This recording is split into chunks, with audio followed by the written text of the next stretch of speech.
welcome to our NT podcast, Marco. And can you share and introduce yourself to our audience, please? Well, my name is Marcos Obed, and actually I'm the head of Conversational Services at Everis for all Europe. And when we talk about conversational services, we are talking about virtual assistants in different channels, smart speakers, applications, mobile, and so on, and as well as the cognitive contact center, okay? Because I'm sure you have done many different projects using those type of solutions. Can you maybe mention one of the most recent AI project you have been working on? For instance, Iberia, where we develop and deploy all the different use cases. We're in the WhatsApp channel and the smart speakers as Google Assistant and Amazon Alexa. So this is one of our most recent projects. Actually, we are working for Santander Bank as well, implementing banking use cases worldwide. Okay. Our main team is located here in Spain, and we have teams in other countries as Chile, Mexico, Portugal, and so on. Speaking about the Iberia case, because I imagine that with the COVID-19 situation, they are struggling a little bit. What are you seeing maybe from the bot perspective? Do you see the bot also impacting our industry as well? Of course. As you know, the industry sector, in this case, the airline sector, is one of the most impacted industry in the world in regards with that. Not only because they are not flying or is very limited the flights they can provide, but because they once all this situation started, they have several complaints in regards with canceled flights and so on. So as you may know, the contacts to Iberia coming from customers were hundreds, thousands actually. So in this case, the bots. Actually, it's the same bot in different channels. Increase traffic in very. I cannot. I don't know. Maybe 100x, right? Right. And it's actually that's in another situation could be something really fantastic for everyone. But in this situation, fortunately. The bot supported the process to get in touch with customers and trying to solve these issues they might have. Okay. Yeah, and maybe for other type of customers, how do you see COVID-19 impacting them, and how are they using bots to solve this? Well, because as you know, many of us are staying at home, so we do not have the same. I will not talk about freedom, but we need to stay at home. So the way we interact with the brands, no matter the type, no matter the industry, is, there are several ways, but mostly people is using the telephone and the digital channels. And with the digital channels landscape, we have, of course, the mobile applications, websites, but we have the chatbots as well.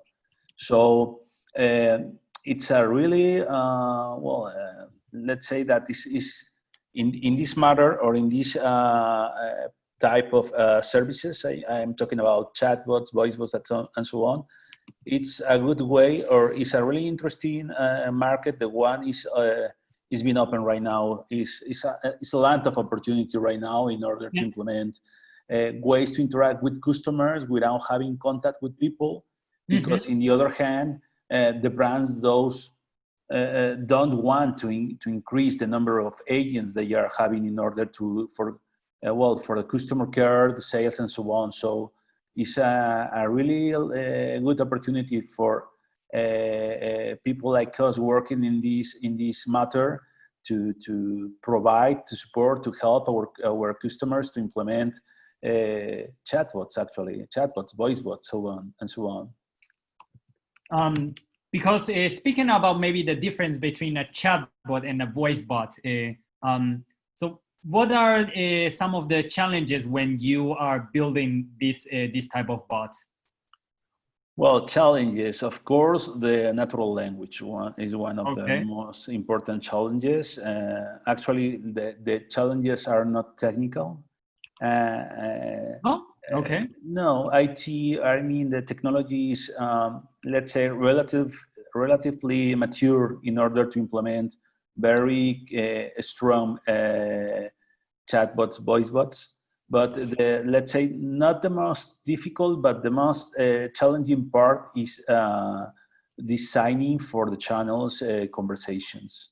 As you might know, well, when you interact through the mobile app using a chatbot, okay, or the web, you have several capabilities in regards with user experience, okay. But at the end, you need to engage your customers in order to continue talking with you through these channels. When we are talking about voice, is the most natural way for us to interact with any person, and in this case, with any device. So you need to make sure that you are providing the best experience in the channel in order to engage your customers. Otherwise, they will not come back in order to interact through these channels. They will go back to the traditional channels. So is the most challenging and actually the most important thing. The customer experience is not the technology.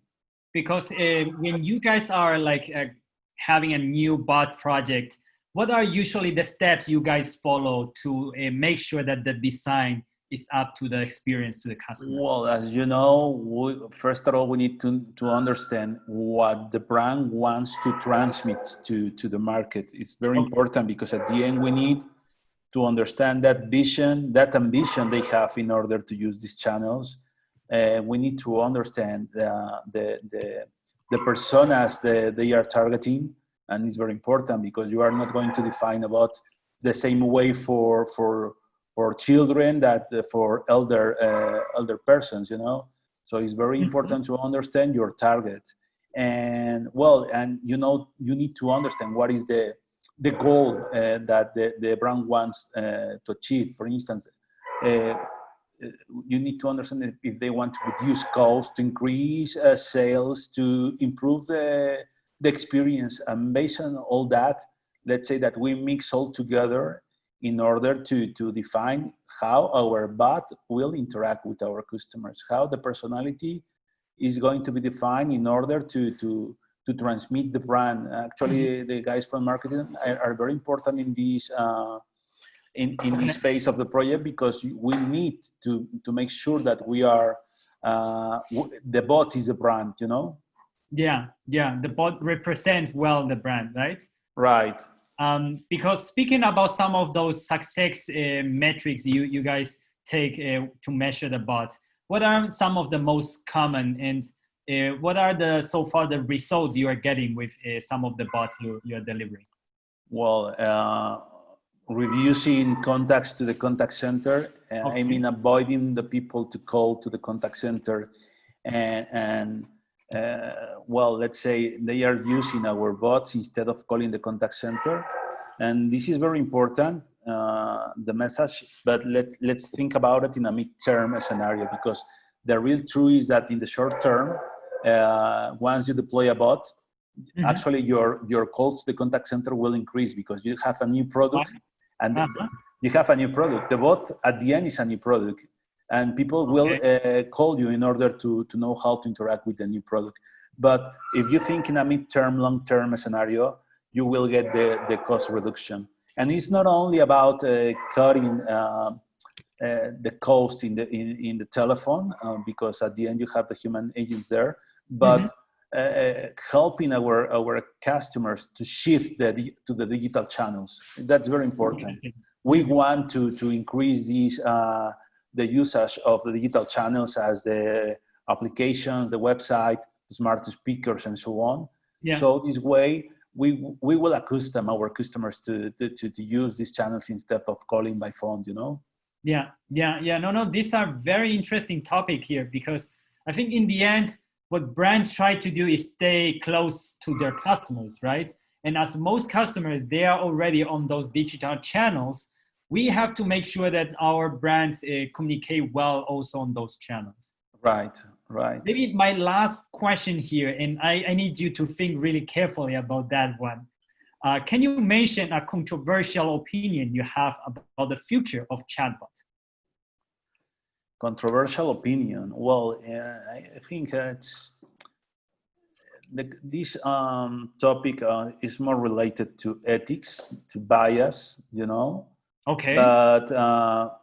But at the end is to avoid these controversial situations.